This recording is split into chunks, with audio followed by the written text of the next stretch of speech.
दोस्तों आज हम आपको लेके चल रहे हैं हरियाली के बीच बसरा एक वीरान किला, जिसमें बताया गया है कि यहाँ पर भूत प्रेत, रूहानी ताकतें, पारलौकिक शक्तियाँ, इन सब का बसेरा है और रात को यहाँ पर भूतों का बाजार लगता है। इस किले को वर्ल्ड का सबसे हॉन्टेड पैलेस माना गया है, जिसमें रात को किलकारियों की आवाज़ें और अलग अलग तरह के साउंडों की आवाज़ सुनी जाती हैं और लोगों द्वारा अलग अलग बातें बताई गई हैं।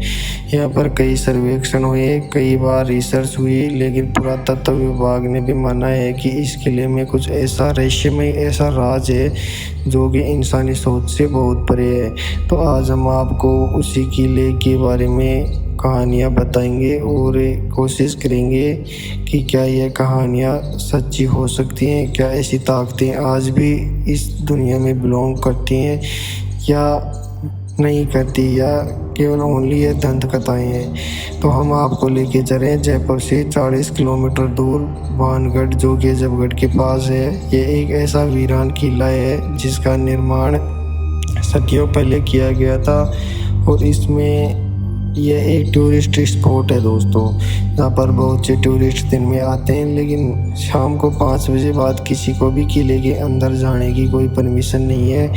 पुरातत्व विभाग द्वारा बाकायदा बोर्ड लगाया गया है कि इस किले में शाम के 5 बजे बाद जाना खतरनाक हो सकता है। कुछ लोगों द्वारा किले के अंदर 5 बजे बाद रात को प्रवेश भी किया गया, लेकिन उनका आज तक पता नहीं चला वो कहाँ पर चले गए।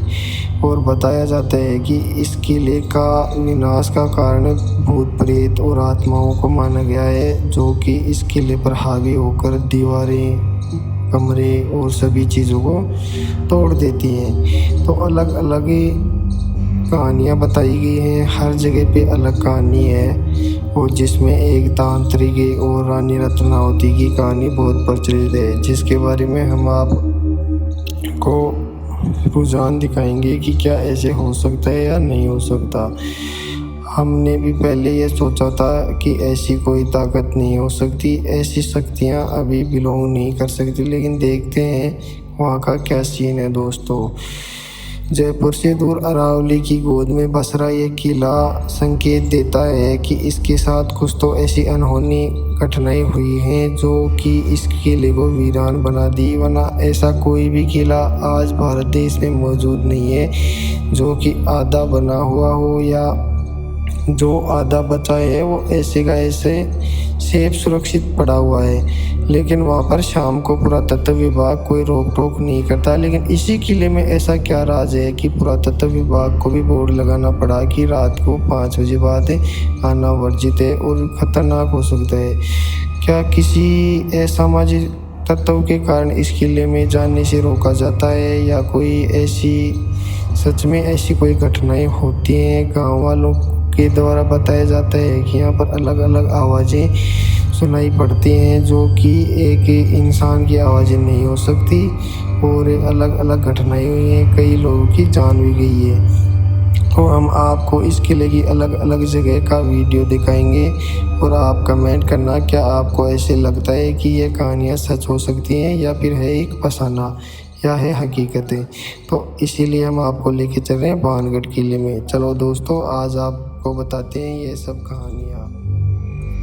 इसी भानगढ़ किले की वो 2 कहानियाँ बताऊंगा जिस कारण रात के वक्त लोग इस किले में प्रवेश करना तो दूर, इसे आसपास भी नहीं भटकते। और कुछ लोग इन कहानियों को घटना नहीं बल्कि सच्ची घटनाएं मानते हैं। कहते हैं कि जब आमेर के राजा भगवंतदास भानगढ़ किले को बनवा रहे थे तो वहीं कुछ दूरी पर गुरु बालूनाथ तपस्या करते थे।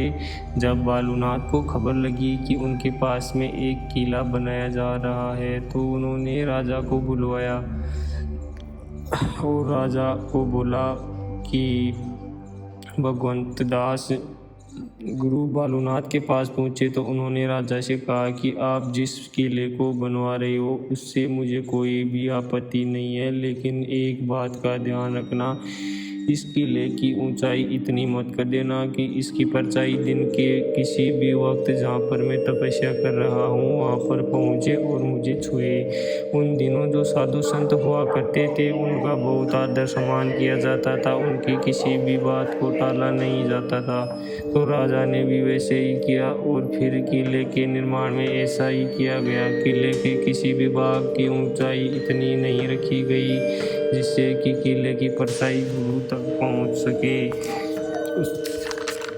इस बात का ख्याल अगली 2 पीढ़ियों तक तो रखा गया, लेकिन उसके बाद जब तीसरी पीढ़ी ने भानगढ़ की गद्दी संभाली तो उन्होंने इस बात को गंभीरता से न लेते हुए गुरु बालकनाथ की चेतावनी को अनसुना कर दिया और उन्होंने कुछ स्थानों पर पुनः निर्माण करवा कर किले को और ऊंचा करवा दिया और आखिर किले की परछाई गुरु बालूनाथ तक पहुंच जाती है। और जब ये परछाई बालूनाथ की तपस्या वाले स्थान पर पहुंची तो बालूनाथ को इतना गुस्सा आया कि उन्होंने ये श्राप दे दिया कि भानगढ़ तबाह हो जाएगा। और उसी दिन के बाद भानगढ़ किले पर दुखों का पहाड़ टूट पड़ता है। और ये भी कहा जाता है कि 1983 में जो भयंकर अकाल आया था जिसमें मरने वालों का आंकड़ा करोड़ों में था, वो काल गुरु बालूनाथ के श्राप की वजह से आया था। और आज तक यहाँ पर इस श्राप का असर देखने को मिलता है, जिस कारण लोग इस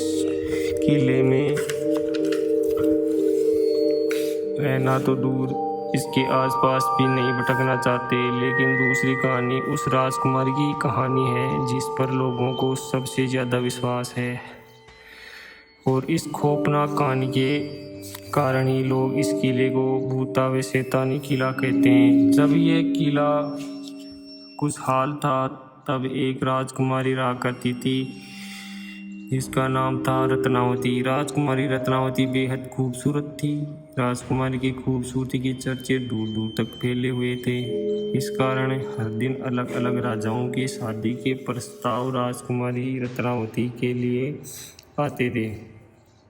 लेकिन इन राजाओं के अलावा एक और शख्स था जिसकी नज़र थी राजकुमारी रत्नावती पर। उसका नाम था सिंधिया, जो एक तांत्रिक था। एक दिन सिंधिया तांत्रिक ने राजकुमारी को देखा, तब से तांत्रिक राजकुमारी के लिए पागल सा हो जाता है। सिंधिया तांत्रिक राजकुमारी को पाना चाहता है, लेकिन सिंधिया तांत्रिक जानता था कि वो सीधे तरीके से राजकुमारी को नहीं पा सकता, क्योंकि कहाँ शमशान में रहने वाला सिंधिया तांत्रिक और महलों में रहने वाली राजकुमारी रत्नावती। सिंधिया तांत्रिक ने राजकुमारी को पाने का एक तरीका अपनाया जिसने उस क्षेत्र का नाश कर दिया। भानगढ़ के इस किले में उन दिनों बाजार लगता था, तो एक दिन राजकुमारी की दासी भी बाजार में राजकुमारी के लिए तेल लेने आई। सिंधिया तांत्रिक को इसी दिन का इंतज़ार था। जब वह दासी तेल खरीद कर वापस जाने लगी तो तांत्रिक ने उसे रोक लिया। सिंधिया तांत्रिक तंत्र विद्या में बहुत माहिर था और उसने उस तेल पर वशीकरण का मंत्र फूंक दिया ताकि वो राजकुमारी को पा सके। दासी तेल लेकर राजकुमारी के पास पहुंच जाती है, लेकिन राजकुमारी भी इस विद्या का ज्ञान रखती थी। उसने जैसे ही तेल को देखा वैसे ही उसे शक हो गया कि किसी ने इस तेल पर तंत्र मंत्र किया है। फिर राजकुमारी ने अपनी दासी से पूछा कि तुम्हें बाजार में कौन मिला था। तब दासी ने बताया कि उसने सिंधिया तांत्रिक मिला था। सिंधिया तांत्रिक का नाम सुनते ही राजकुमारी को सब कुछ समझ में आ जाता है। उससे समझ आ गया था कि मामला क्या है। राजकुमारी ने वो तेल की शीशी पड़े एक पत्थर पर दे मारी और सारा तेल उस पत्थर पर बिखर गया। कहा जाता है कि तांत्रिक ने उस तेल पर ऐसा जादू किया, अगर उस तेल को कोई लगाता तो उसके वश में हो जाता और खुद ब खुद उसके पास आ जाता। और आखिर ऐसा ही हुआ। वह पत्थर जिस पर राजकुमारी ने तेल फेंका लुढ़कने लगता है और जिस स्थान पर सिंधिया तांत्रिक तंत्र मंत्र किया करता था उस स्थान पर लुढ़कता हुआ जाकर सिंधिया तांत्रिक की छाती पर चढ़ जाता है। सिंधिया सारी बात समझ चुका था, तो मरते मरते सिंधिया तांत्रिक ने श्राप दे दिया कि भानगढ़ तबाह हो जाएगा, सारे लोग मारे जाएंगे और उनकी आत्माएं इस किले में भटकती रहेगी। इतना कहकर सिंधिया तांत्रिक मर जाता है और इसके बाद होता है एक भयानक युद्ध जिसमें भानगढ़ के सैकड़ों लोग मारे जाते हैं। और यह कहा जाता है कि सिंधिया तांत्रिक के उस श्राप के कारण आज तक इस किले में उनकी आत्माएं भटकती हैं और आज भी रात के वक्त यहाँ चीखने चिल्लाने की आवाज़ें आती हैं। दोस्तों, यह तो थी वो घटनाएं जो पारलौकिक शक्तियों से जोड़कर लिखी गई थी, लेकिन इन सब के अलावा एक कारण और भी है और ये मानना पड़ा कि इस किले में कुछ न कुछ ज़रूर होता है जो लोगों के लिए खतरनाक हो सकता है। कुछ समय पहले इस किले में कुछ लोग चले जाते थे जो जगह जगह पर इस किले को खोदने लगते थे। उन्हें लगता था कि इस किले में कोई पुराना खजाना गड़ा हुआ है। वो उसी खजाने की तलाश में रात में किले में खुदाई किया करते थे। उस वक्त इस किले में रात के वक्त कुछ आपराधिक गतिविधियां होने लगी थी और इन्हीं असामाजिक तत्वों के कारण किले में रात के वक्त किले में प्रवेश करना वर्जित कर दिया गया था। फिर 2016 में एक ऐसी घटना घटित हुई जिसके कारण फिर एक बार किले पर सवाल खड़े कर दिए। दरअसल इंडियन पैरानॉर्मल सोसाइटी के प्रमुख गौरव तिवारी एक न्यूज़ चैनल के साथ मिलकर इस किले में पड़ताल करने आए थे। गौरव तिवारी ने ऐसी पारलौकिक शक्तियों पर पूरी रिसर्च रखी थी। वो भी जानना चाहते थे कि क्या वाकई में इस जगह पर कोई पैरानॉर्मल एक्टिविटी होती है, क्या इस जगह पर कोई भूत प्रेत है या ये लोगों का वहम है। क्योंकि इस किले में पड़ताल करने के बाद कुछ समय के बाद 7 जुलाई 2016 को उनके अपने घर में बड़े रहस्यमय तरीके से मौत हो जाती है। इस मौत का कारण न्यूज़ चैनल्स ने इन्हें शैतानी ताकतों ने माना। तो दोस्तों, ये थी इस भूतिया किले की कहानी में इस वीडियो में बताई गई कहानी की सहायता से आपको समझाना चाहता हूँ कि क्या ऐसे हो सकता है कि पैरालौकिक शक्तियाँ इस लेवल पे इस कदर किसी किले में सर्वाइव कर सकती हैं। दोस्तों,